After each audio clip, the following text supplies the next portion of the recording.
This is just a taste of a 38-mile line, part of the link between Lake Geneva and the Bernese Oberland. The MOB opened in stages from 1901 to 5. All were electrified at 750 volts DC from the start. If you've just changed at Montreux from a main line train, this exhilarating climb at 1 in 15 certainly makes you feel, now we've really arrived in the mountains. In later years, automatic loop operation has been installed, overseen from control panels at Les Avants and Gstaad. At Chemin is XE44 number 24. It doubled as workshop shunter and breakdown van. In a moment, at Chemin, a glimpse of motor 101 of the Electrique Veuvezane waiting to return to Vevey. In 1966, Chambly to Blonay was closed. The Dent de Chemin. We'll see it again later, from closer. This is Les Avants. Above here, at 1 in 14, is the line's steepest grade. Here at Rochers, we're nearly 8 miles from Montreux and over 2,200 feet higher. The Chemin tunnel, more than 1.5 miles long, takes us into the Engrain Valley. From the shore of Lake Geneva to anywhere beyond the Chemin tunnel is a very much greater distance by road.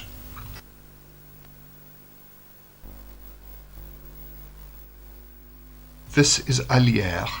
In 1958, MOB still ran a weekday goods train, seen here at Montbovon, hauled by a motor of 1924. It ran as a mixed, taking local passengers. This passage of the Sarine ravine is the most spectacular part of a line which makes itself attractive to tourists. MOB introduced Europe's only narrow-gauge Pullmans in 1931. This is the resort of Château, world-famous starting point for balloon races. In 1976, the first of the panoramic express coaches would appear.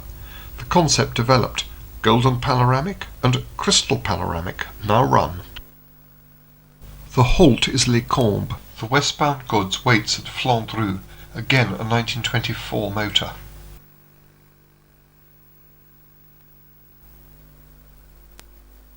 Here's Rougemont. We meet a train hauled by a 3000 series motor in the light blue and ivory livery, later replaced by dark blue when these were to be allocated to the panoramic. We now cross from Canton Vaud to Canton Bern, and the local language is no longer French but a German dialect. This is Gstaad, celebrated ski resort. They don't wave a baton to start a train here.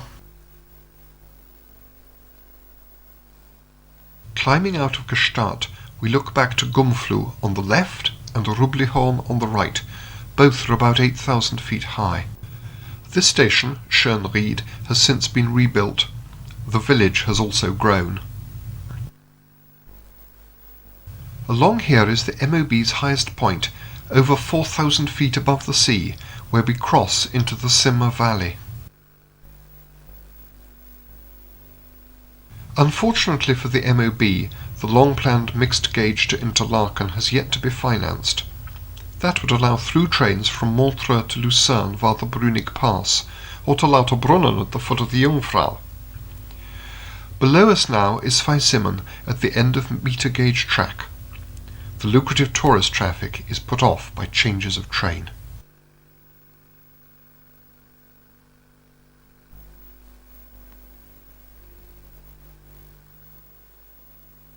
So we run into Zweisimmen. All change, please.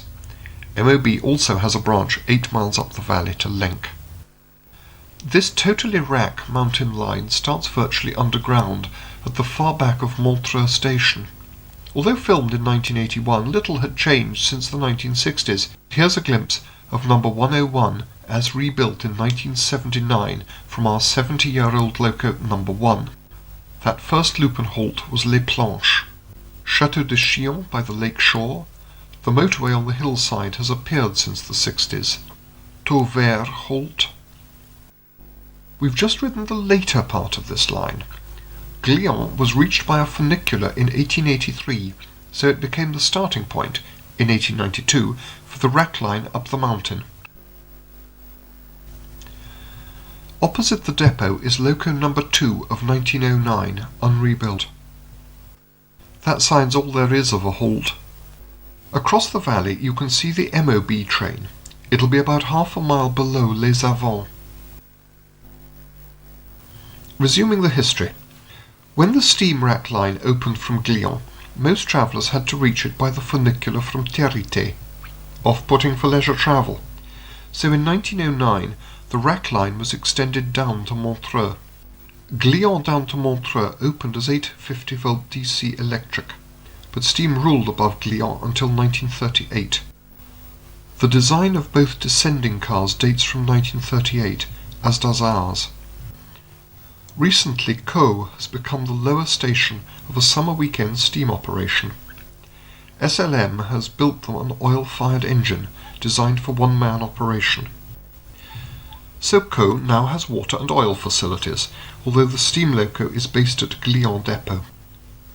The lines above and below Glion were nominally separate companies until as late as 1987. As with the funicular, all are now parts of the M.O.B. group.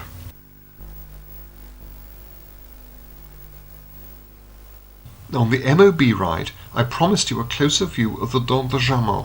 This is it.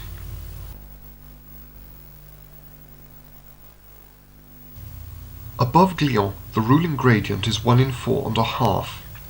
Below Glion, it's only 1 in 7.7.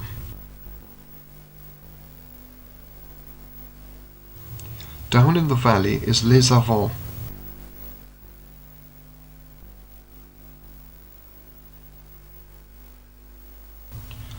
Made of old rail, these prevent avalanches. Above Les Avants, the Saint-Loup funicular. We have an 80-yard tunnel under the Col de Chemin, more than 2,500 yards shorter than the M.O.B. tunnel up beneath the same ridge. If passengers board here, only the driver can sell them tickets. On rack-only lines, the power must always be at the lower end of the train, so we're pushing the little wagon for parcels and baggage. In winter, it would be fitted with a rack for skis. Lines like this are fortunate to have both summer visitors and winter sports fans. Out of season, trains run above Caux at weekends only, but not if the weather's bad. Most lines on this video are metre gauge. Had you realised this one's only 80 centimetres? So, in 4.73 miles from Montreux, we've climbed 5,175 feet to a light almost 6,500 feet above sea level. Beyond the building, passages inside the mountain lead to observation windows cut into the cliff face below the television mast. In clear weather the views are stunning, but today they're better in other directions.